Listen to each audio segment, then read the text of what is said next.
कथा आती है आध्यात्मिक रामायण में कि भगवान राम जो है वो रावण पर आक्रमण करने से पहले अगस्त ऋषि के पास गए, रावण की जन्म कुंडली रखी और अगस्त ऋषि से पूछा कि कब आक्रमण किया जाए। तो अगस्त ऋषि बोले कि मेरी दृष्टि में इतने दिन की आप प्रतीक्षा करें और फिर आक्रमण करें तो सही रहेगा। तो लक्ष्मण को बड़ा क्रोध आया। लक्ष्मण बोले अरे वो भगवान है, भगवान के सामने आप बोल रहे हो कि इतनी प्रतीक्षा करें, भगवान का जब मन करेगा तब हमला करेंगे। बोले नहीं भाई, मैं इस दृष्टि से बोल रहा हूं कि रावण का मार्केश लग रहा है, उस समय में हमला किया जाएगा तो इसका प्रभाव ज्यादा आएगा। तो बोले भगवान के लिए क्या मार्केश, भगवान जब हमला करेंगे तब मार्केश। भगवान राम बोले लक्ष्मण, जो महर्षि अगस्त कह रहे हैं वो सही कह रहे हैं, वो सही कह रहे हैं क्योंकि पुरुषार्थ समय देख करके किया जाता है।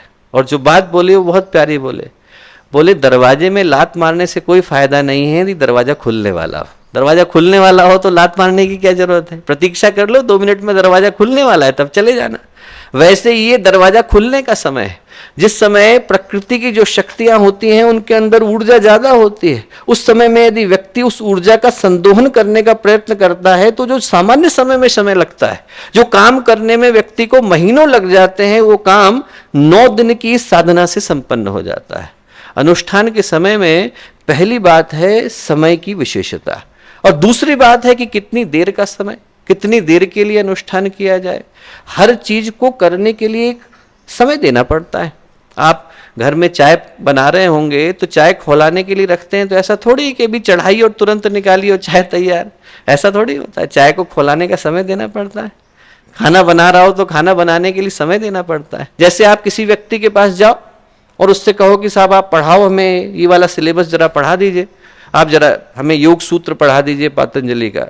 तो यदि आप पूछने के लिए आओगे कि साहब भैया आप पढ़ा दो हमें जरा पतंजलि का योग सूत्र, कितने दिन में पढ़ाएंगे आप, तो हमको सोचना पड़ेगा कि यदि पतंजलि का योग सूत्र पढ़ाना है तो पतंजलि ने समाधिपाद, साधनपाद, विभूतिपाद, कैवल्यपाद 4 तरह के अध्याय हैं, और 4 तरह के अध्याय में यदि समाधिपाद आपको पढ़ाना हो तो समाधिपाद में मैं सोचूंगा कि चलिए पहले ऐसा करते हैं कि योग और चित्त पढ़ लेते हैं। अथ योगानुशासनम योगस्य चित्त वृत्ति निरोधः तदा दृष्टु स्वरूपेवस्थानम वृत्ति सारूप मित्रत्र। इतने के अंदर पतंजलि ने योग और चित्त की व्याख्या कर दी है। फिर पतंजलि उसके बाद वृत्तियों पे गए हैं, वृत्त्या पंचत्या क्लिष्ट्या क्लिष्ट्या।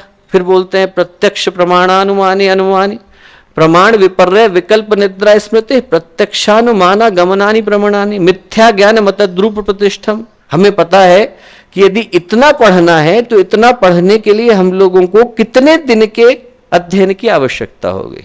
समाधिपाद यदि पढ़ना है तो समाधिपाद को 8 दिन के अंदर हम लोग पढ़ सकते हैं, ऐसा समझ में आ गया। बस वही चिंतन इस अनुष्ठान के दिन के लिए तपस्वियों ने, गुरुदेव जैसी आत्माओं ने लगाया है। हमारे YouTube चैनल शांति कुंज वीडियो गायत्री परिवार को सब्सक्राइब करें एवं बेल आइकन जरूर दबाएं ताकि गायत्री परिवार की विभिन्न गतिविधियों की जानकारी आपको मिलती रहे।